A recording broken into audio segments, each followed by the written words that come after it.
Juriscast, o seu podcast jurídico. Olá, meus amigos advogados, minhas amigas advogadas. Meu nome é Thiago Facchini e lhes desejo boas-vindas a mais um episódio do Juriscast, o seu podcast jurídico. Hoje é dia de falar sobre um tema importantíssimo e polêmico, o papel aí do STF como legislador. Fica até o final que vai ter uma conversa muito legal, você não perde por esperar, vai aprender muito aqui com a gente, tá? Mas antes, como de costume, lembre-se que estamos em áudio em todas as plataformas de consumo de podcasts, mas também estamos em vídeo, tanto no YouTube quanto no Spotify. Então, siga-nos em todas essas plataformas, nos avalie para que continuemos a produzir sempre aqui episódios com referências do mundo jurídico para você. Legal? É isso aí, meus amigos. Feita a nossa rápida apresentação inicial, vamos a quem mais importa aqui no nosso programa de hoje, que é, como de costume, o nosso convidado. Nosso convidado de hoje é Leonardo Correia. Ele é advogado, sócio do 3C Law, Correia e Conforte Advogados. Ele é graduado em Direito na Pontifícia Universidade Católica do Rio de Janeiro, pós-graduado em Direito na Universidade da Pensilvânia, LLM, e também é o presidente da Lexum. Leonardo, seja muito bem-vindo ao Juriscast. Muito obrigado, Thiago. Obrigado pelo convite e eu espero que eu possa ajudar um pouquinho o pessoal a entender o que é a Lexum e alguns aspectos do que está acontecendo no nosso país atualmente. Legal, muito obrigado pela disponibilidade e disposição de vir aqui conversar um pouco conosco. Vamos começar esse papo, então, falando sobre a Lexum, né? Você como presidente dela, eu gosto de começar essas conversas aqui no Juriscast, sempre do macro para o micro, e é legal, então, que o pessoal que está nos ouvindo e nos assistindo saiba um pouquinho sobre o que é a Lexum, né? Dá um pouquinho de contexto para a audiência, qual é o seu propósito, o histórico dela, e fala para a gente sobre ela antes da gente entrar no próximo passo aí, que é falar do STF. Tá bom. A Lexum é uma ideia que vem em gestação há muito tempo. Quando eu fiz o LLM na Universidade da Pensilvânia, eu tive contato com uma associação chamada The Federalist Society. E eles foram criados em 82, mais ou menos 82, 83, e gradativamente foram difundindo as ideias que ficavam restritas. Na Faculdade de Direito você tinha majoritariamente professores de perfil progressista, e os alunos que eram conservadores, liberais clássicos, libertários, não tinham muito espaço. Então essa associação foi criada. E no momento que a Suprema Corte americana estava extremamente ativista.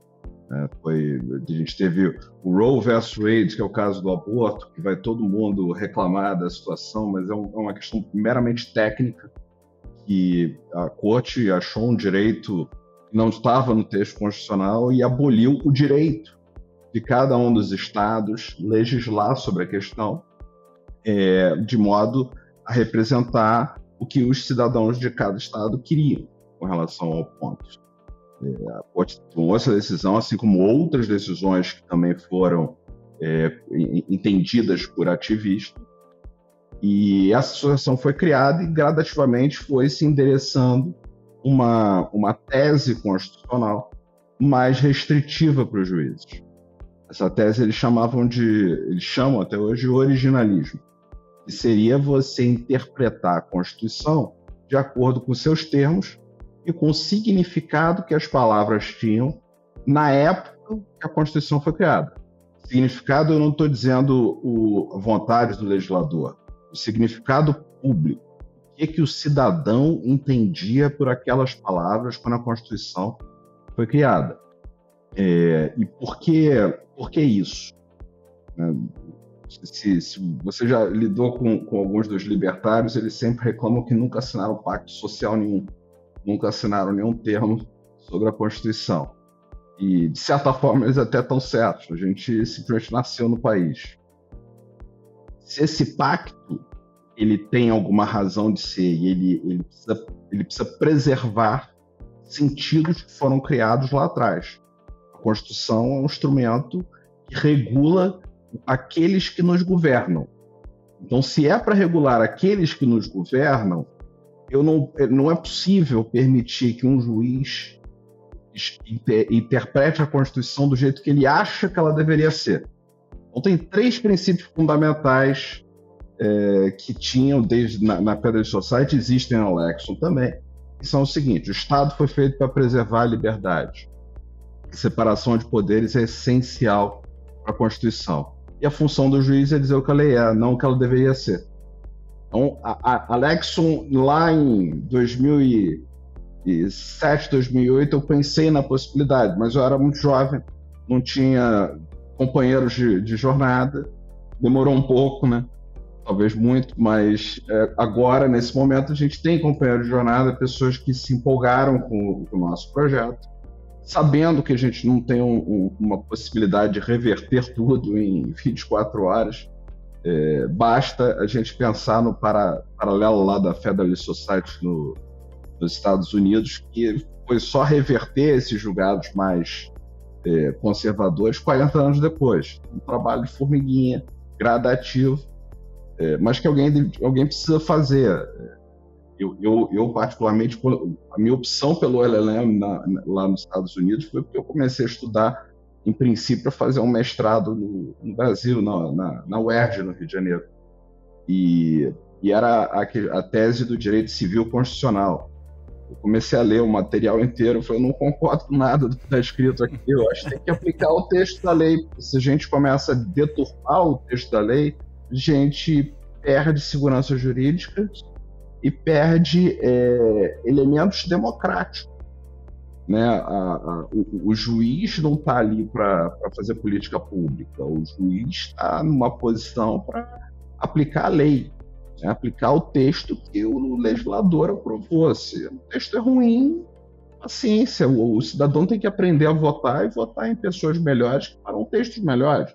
Mas eu sempre vi com muita preocupação essa questão do juiz se comportar usando o chapéu do legislador. Entendi.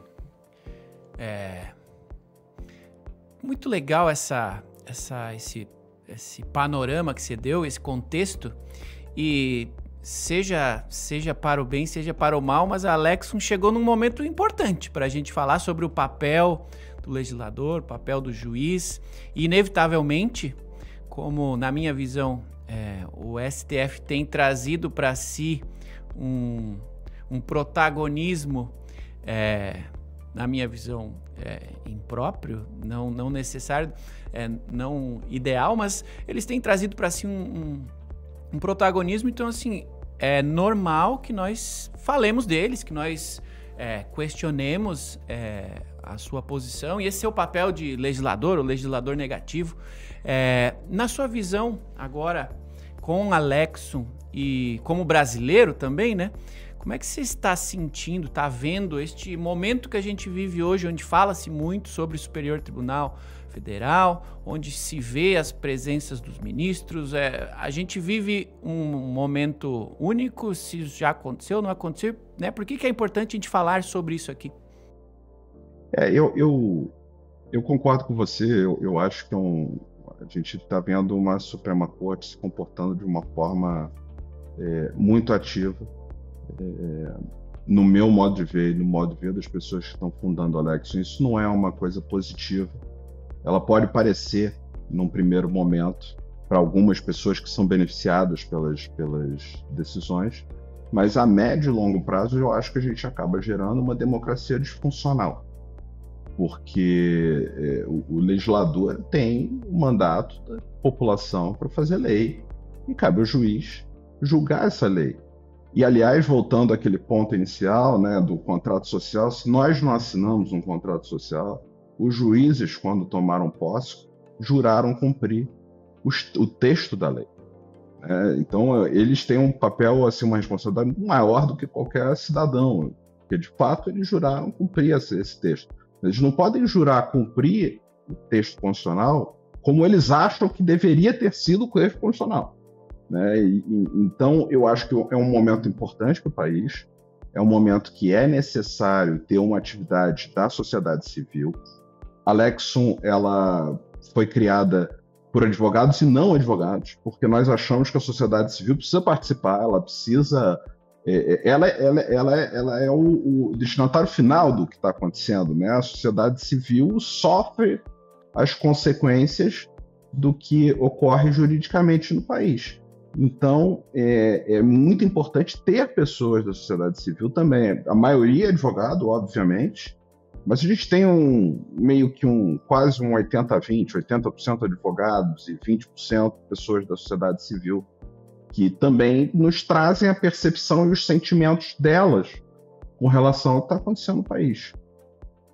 Eu acho que o ponto que você traz do legislador negativo, né, é curioso pelo seguinte. Eu estudei Marbury versus Madison nos Estados Unidos, né? Eu, obviamente, tinha estudado aqui no Brasil também, mas estudei lá. E o caso é muito mais interessante do que parece ser quando a gente estuda no Brasil. Por algumas razões históricas. O John Adams foi o segundo presidente dos Estados Unidos, depois de George Washington. George Washington foi presidente 2 vezes e ele não aceitou um terceiro mandato, porque ele dizia que não tinha derrubado o rei George para virar o rei George nos Estados Unidos.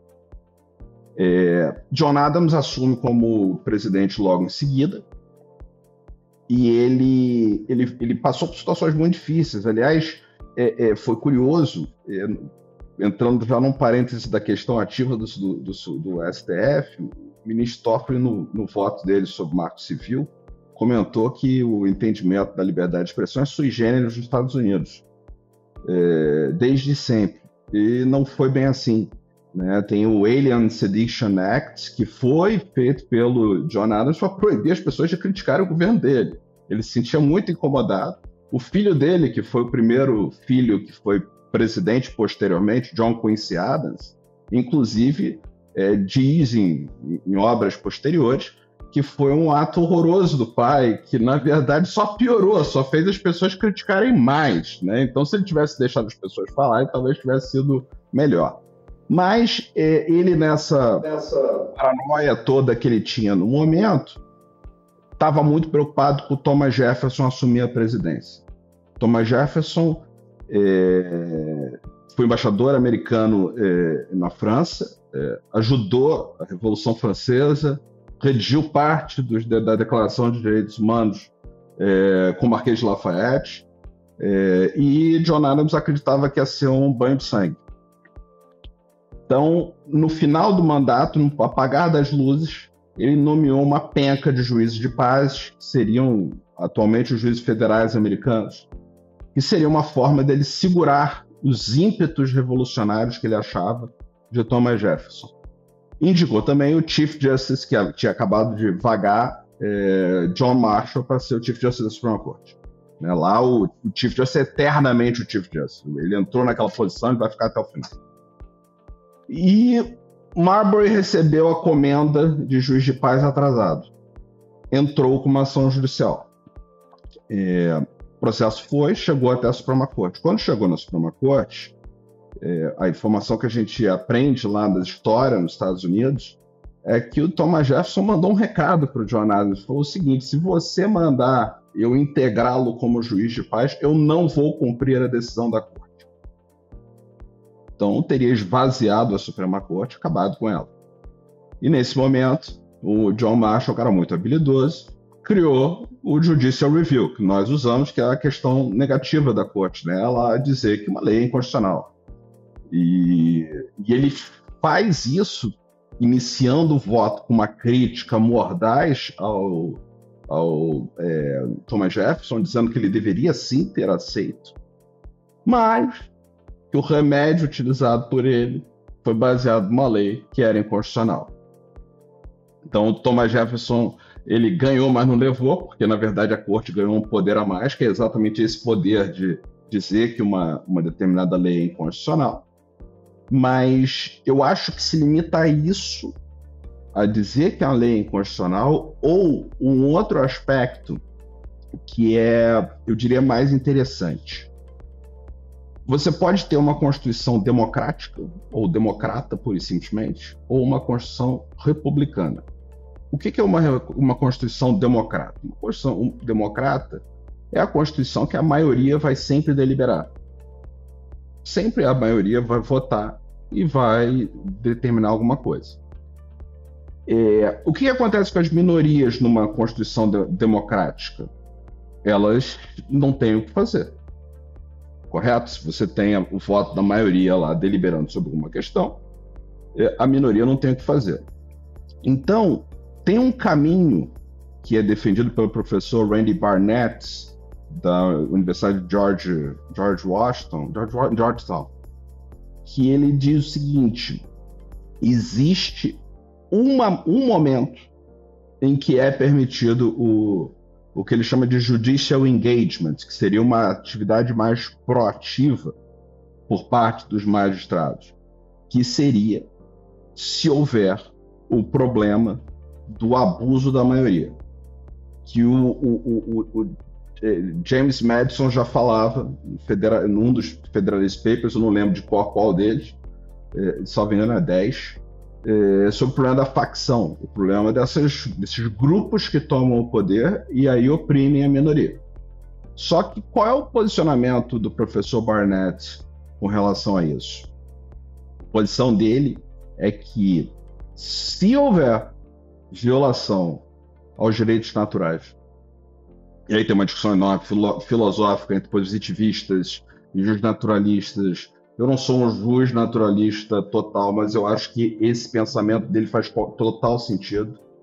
Se houver uma violação aos direitos fundamentais, que são vida, liberdade, propriedade, paz social e busca pela felicidade, a corte poderia, em determinado momento, ir além de uma interpretação textual e original do texto legal, né, do texto constitucional, para proteger essas minorias. Mas isso é a exceção da exceção, né? Não é uma questão de um comportamento superativo da corte.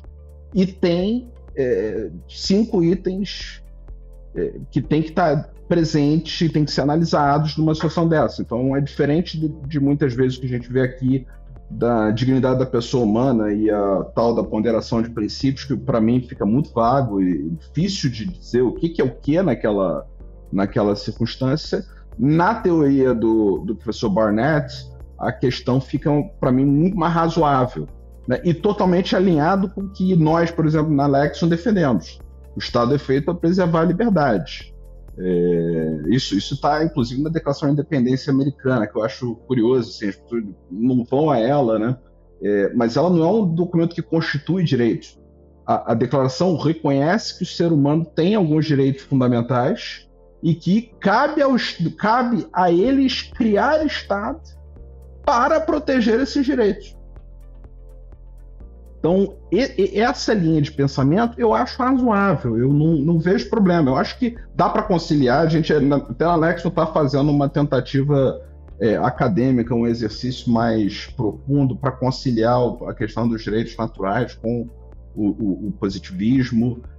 Estamos achando um caminho que eu acho que vai fazer um raciocínio todo bem sólido para o Brasil, até porque muitos desses direitos estão positivados na nossa Constituição.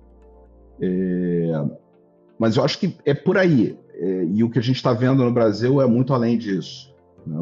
A questão do voto do ministro Toffoli, todo respeito ao ministro, no Marco Civil da Internet, por exemplo, o trecho em que ele compara o policial que jogou uma pessoa de cima do viaduto, liberdade de expressão. Ou o sujeito que bate na mulher com liberdade de expressão, são situações absolutamente distintas, né? É óbvio que uma coisa é a liberdade de expressão, de falar, outra coisa totalmente diferente é agir, né? E o americano tem um posicionamento sobre a liberdade de expressão que eu gosto particularmente pelo seguinte, e vem do James Madison, mas veja, repito, isso não foi aplicado sempre lá. Você teve vários momentos de supressão de liberdade de expressão nos Estados Unidos da América. Mas o ponto dele era o seguinte: se você reprime, isso não significa que as pessoas não vão falar sobre os temas. Significa que elas não vão falar na praça pública, mas elas vão falar por baixo do pano. E quando isso acontece, você está privando a sociedade de tratar esses problemas dentro do âmbito social antes disso virar um monstro. E quando vem por debaixo do pano é que vem os monstros, vem as coisas complicadas, as coisas que são os nazismos da vida que a sociedade enfrentou no passado, que o Hayek mostra todos os detalhes no caminho da servidão. Então, eu acho que deixar expostas as questões, deixem as pessoas falarem sobre os temas, é mais salutar do que levá-las a falar por debaixo do pano. Por debaixo do pano criam-se movimentos muito mais perigosos. Concordo com você e gostei dessa sua linha do tempo, chegando até um exemplo recente, né, bem recente aqui no Brasil, de atuação de um ministro e que está diretamente relacionado com o tema da nossa conversa aqui. Por mais que a nossa audiência aqui seja composta por advogados no geral, advogados de empresas também, estudantes de direito, nem todos são especialistas nos temas que a gente traz aqui. Então, assim, direito constitucional, provavelmente, bastante gente aqui estudou, mas não necessariamente são especialistas, mas é uma matéria básica que a gente estuda lá na faculdade e, se eu não me engano, é o artigo 102 da Constituição que diz qual é a competência lá do STF e qual é a do Congresso também. E legislar não está entre as competências do STF e por mais que sejamos ou não especialistas nisso, e toda a população que não estuda direito, mas que é impactada diretamente por isso, tem se falado de vários casos onde parece, né, existem interpretações prós e contra essa visão de que o STF está legislando, né?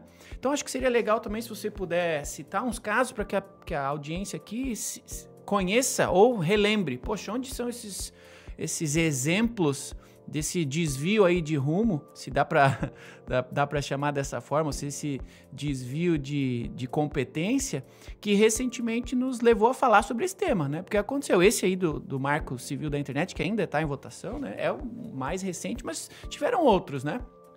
Eu acho que assim, nessas últimas semanas a gente tem 3, que eu acho que são os mais importantes que estão acontecendo. Marco Civil da Internet, a decisão recente do ministro Barroso sobre as câmeras policiais. Não sou contra as câmeras, sou totalmente favorável às câmeras. Eu acho que é uma questão que sempre é debatida na sociedade e pelo legislador, né? Eu acho complicado quando o juiz...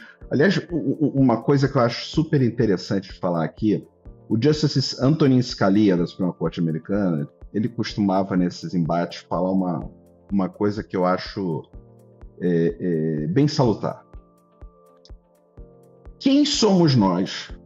E aí eu incluo nós dois nesse debate para definir sobre políticas públicas, sobre direito ao aborto, sobre direito à legalização das drogas. Quem somos nós? Nós somos especialistas em direito. Nós aprendemos a interpretar o texto legal.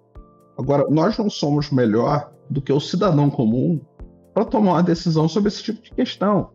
Então, por que isso na mão de juízes? Por que um juiz vai decidir sobre esse tipo de situação? Isso eu acho que é uma reflexão necessária para a gente, para o direito como um todo no Brasil.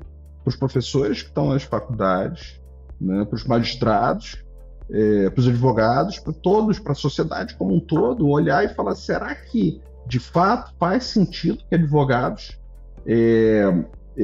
decidam essas questões que seriam inerentes à sociedade, né, e não aos juízes? Você falou do artigo 103, eu acho, 105 ou 103 da Constituição Federal. Tem o artigo 60 também que fala das cláusulas pétreas, e uma das cláusulas pétreas é a separação de poderes. Então, a função do legislador é legislar, a função do judiciário é julgar. são duas tarefas bem definidas pelo texto constitucional, né? Eu acho que tem esse, então, voltando. Caso 1, né, o do Marco Civil. Caso 2, esse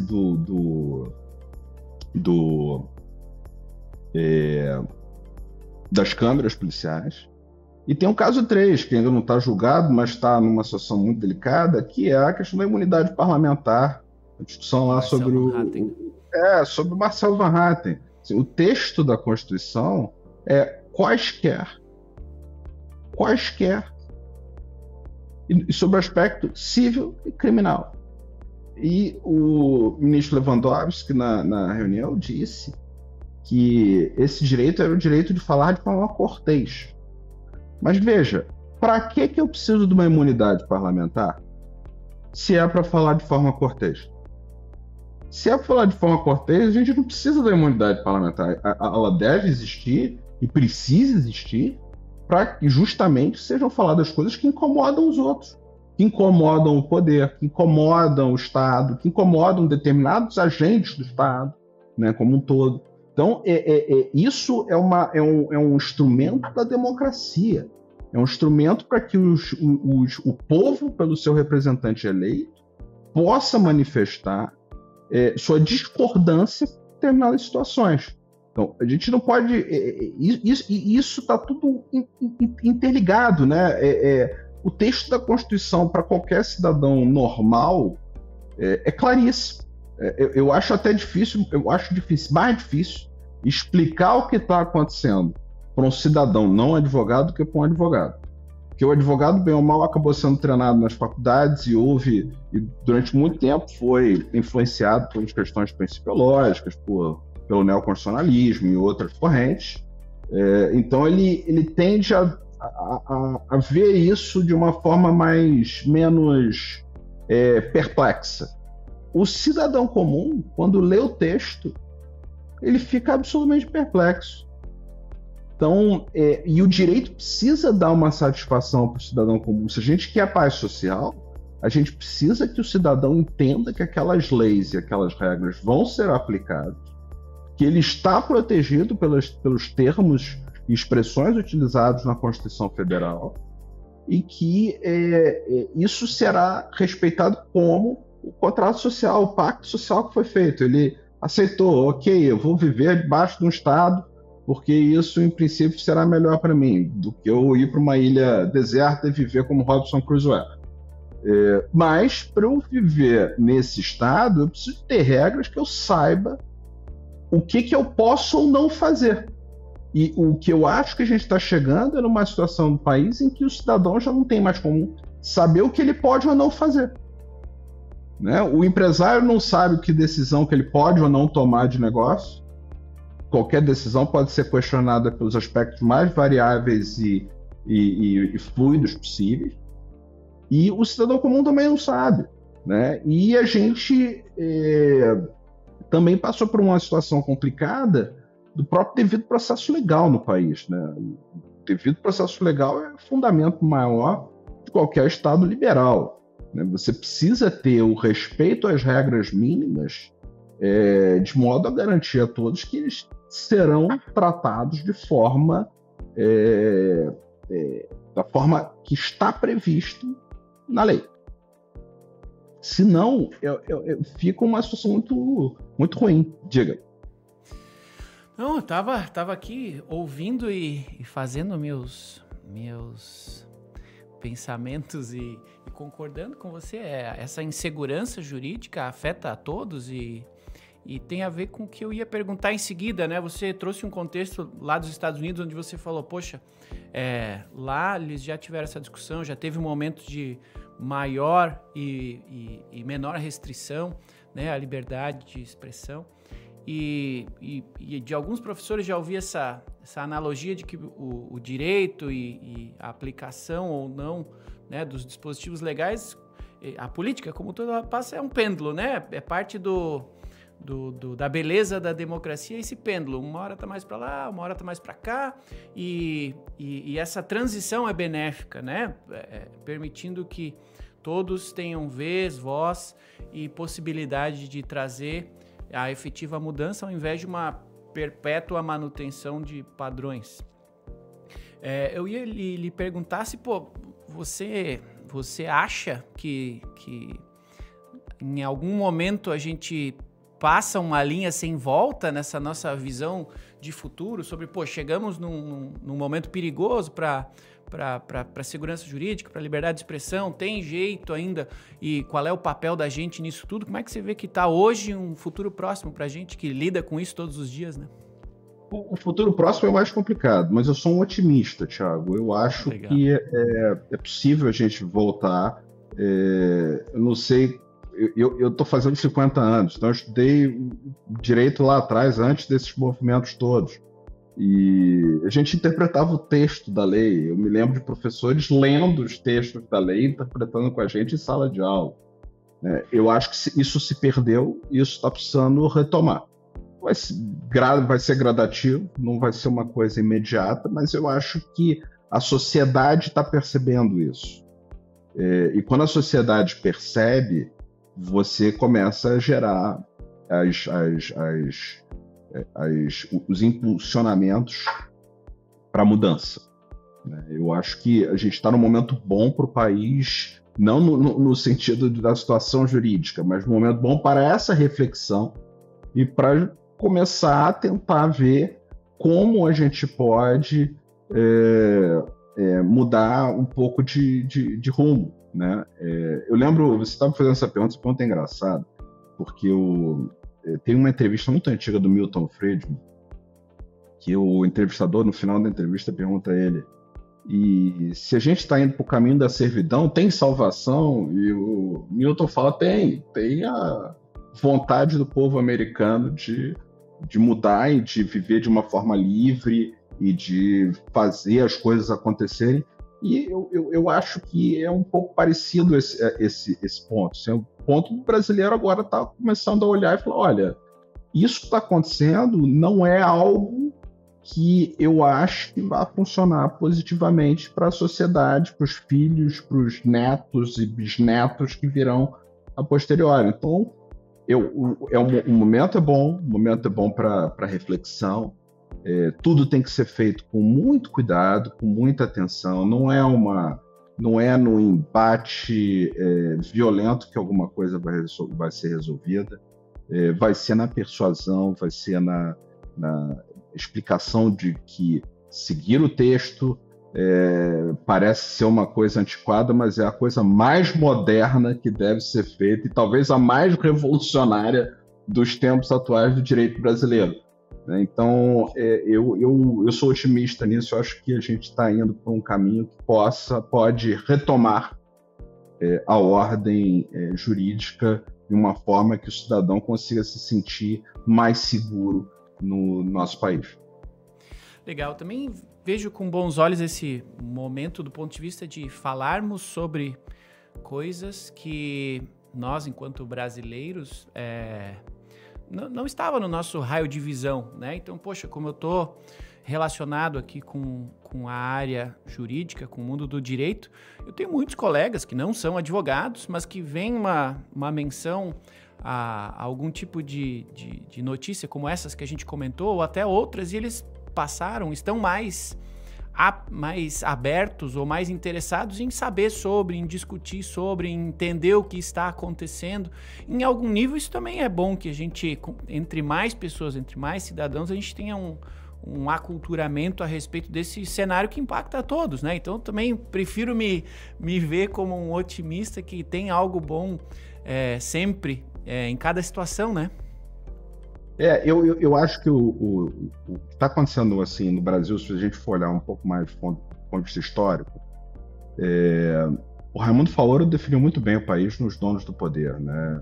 Você tem uma estrutura de poder que vem desde as capitanias hereditárias, e essas pessoas eram a elite intelectual e tal, e o que eu acho é que a gente está vivendo uma situação em que o povo resolveu falar o que ele pensa. E a elite não gostou de ouvir o que o povo pensa.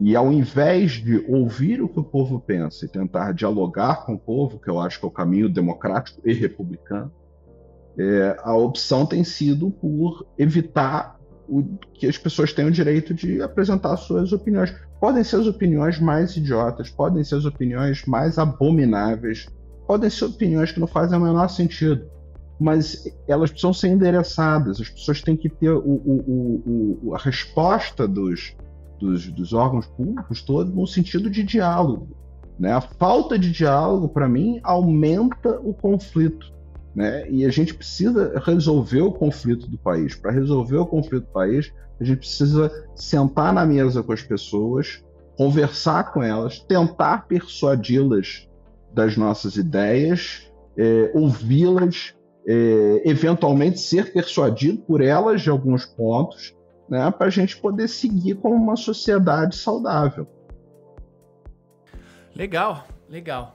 Falando em coisas legais, você que está aí nos assistindo, que está gostando desse papo aqui constitucional, mas em alguns pontos filosófico, e tá se divertindo nessa conversa assim como eu, encaminhe esse episódio para algum colega aí que está pensando sobre o tema, que está estudando o tema, que está também com alguma angústia ou com alguma curiosidade relacionada a essa temática.